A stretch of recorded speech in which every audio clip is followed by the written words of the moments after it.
Good morning, listeners of Hot Topic and Fresh News. Today, May 3rd, 2024, and we have urgent news from Kenya.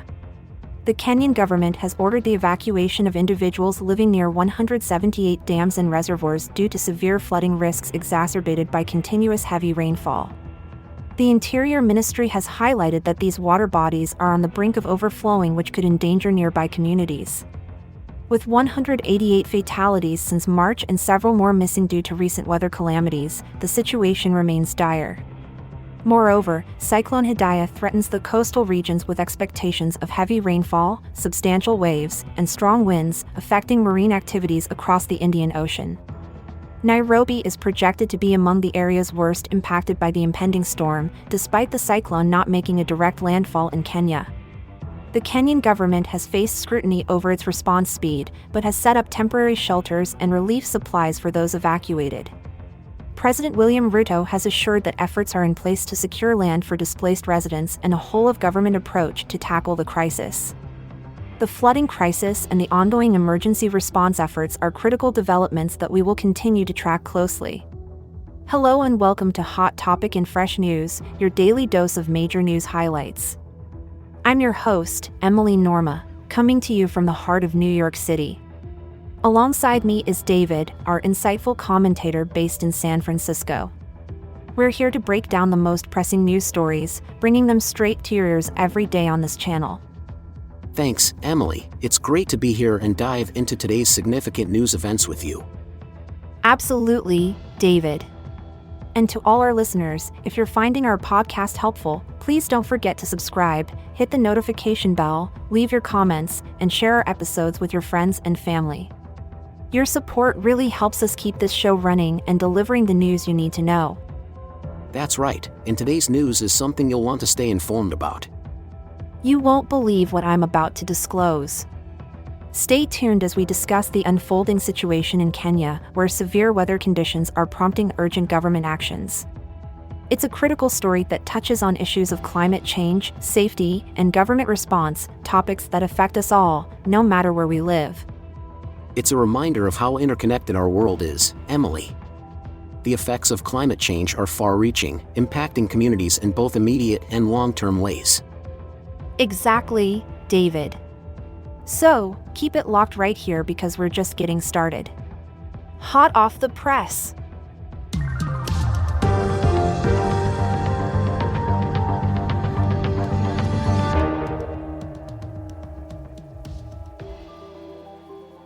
With the escalating crisis in Kenya, could you explain the scale of the evacuations and the areas most impacted? Certainly. The Kenyan government has mandated evacuations for people residing near 178 dams and reservoirs, as well as within a 98-feet wetland corridor of the Nairobi River. The most critical areas include those near Nairobi Dam and Titanic Dam. The recent severe weather has escalated the urgency of these evacuations. What specific risks are these communities facing with the impending Cyclone Hidaya? The major concerns are heavy rainfall, large waves, and strong winds, primarily affecting the coastal regions. While Cyclone Hidaya is not expected to hit Kenya directly, its effects will exacerbate the already saturated soil conditions, increasing the risk of further flooding and landslides. How has the response from the Kenyan government been perceived, especially concerning the speed and efficiency of their actions? There's been significant criticism regarding the pace of the government's response. Evacuations, while necessary, have been hurried, and there are reports of displaced individuals who remain without assistance. However, the government has established temporary shelters and is distributing essential supplies to support those affected. In light of these events, what long-term measures is the Kenyan government considering to mitigate such disasters in the future?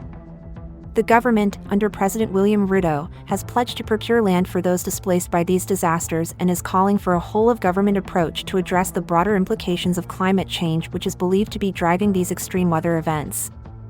And finally, how might this situation in Kenya influence global perceptions or actions regarding climate change and disaster preparedness? This crisis serves as a stark reminder of the urgent need for comprehensive strategies to combat climate change and improve disaster response mechanisms worldwide. It underscores the interconnectedness of environmental issues and human safety, potentially prompting more robust international cooperation and policymaking efforts. With the government's response to the flooding, there seems to be a focus on climate change as a driver. Could you delve a bit deeper into how this is influencing the current weather patterns? Absolutely. One of the primary contributors to these severe weather conditions is the Indian Ocean dipole, often called the Indian Niño, similar to El Niño in the Pacific. This phenomenon involves opposing areas of warm and cold surface water in the Indian Ocean, which exacerbates the weather patterns. The warmer surface temperatures, driven by climate change, push more moisture and energy into the atmosphere, leading to more erratic and severe weather. Has there been any specific mention of how the Kenyan government plans to tackle these climate-driven challenges moving forward? Yes, following recent cabinet meetings, the Kenyan government has committed to rallying the nation towards implementing comprehensive measures, programs, and policies aimed at mitigating the effects of climate change. This includes increasing awareness and preparedness for future weather-related disasters. And what about the immediate measures for those affected by the floods? Is there an update on the aid distribution? The latest from President Ruto's office indicates that victims are increasingly receiving help, including both food and non-food items.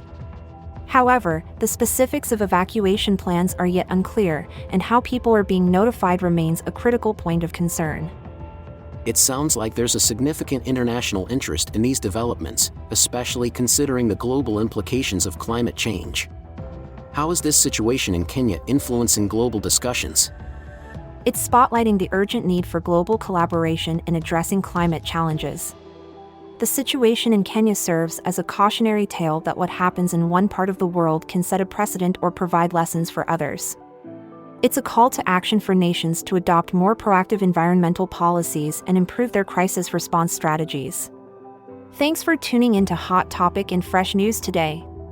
We delved into the urgent crisis unfolding in Kenya due to severe flooding and the broader implications of climate change. It's been a compelling discussion, and we appreciate your engagement. Make sure to subscribe, activate notifications, and share our content with friends and family. Your interaction truly enriches our community. And hey, while you're at it, why not bring a little excitement to your news routine? Keep up with us, and who knows what you'll learn next. We're broadcasting fresh insights every day, and there's always something intriguing on the horizon. We're grateful for your time and keen insights. Looking forward to having you with us in the next episode. Until then, stay curious and informed. Remember, staying updated doesn't have to be a chore, it can be a blast. Thanks for the laughs and the deep dives today. Stay in the loop, keep your eyes on the news, our channel's content will amuse.